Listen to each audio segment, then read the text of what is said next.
Adyan's world.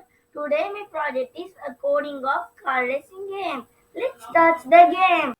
I am starting the code with when run, making new sprite of road track. Set size at 500. Making new sprite of play button. When play button clicked, it should be removed. Again making new sprites of red, blue and yellow car. The red, blue and yellow car sprite should move on south direction. Making making sprite of fuel tank, setting its size to 50. It also moves on south direction. When up button is pressed, the red car should move to north. When down pressed, it should move to south.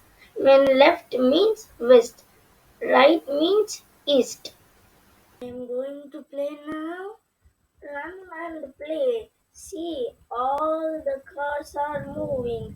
I click the up arrow. The red car moves on north. You are all thinking, what is this incomplete game?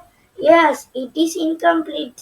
Stay tuned again for the full game. Subscribe my channel to see the full game. Thank you. My name is Mohammed Adyan from Wiingy.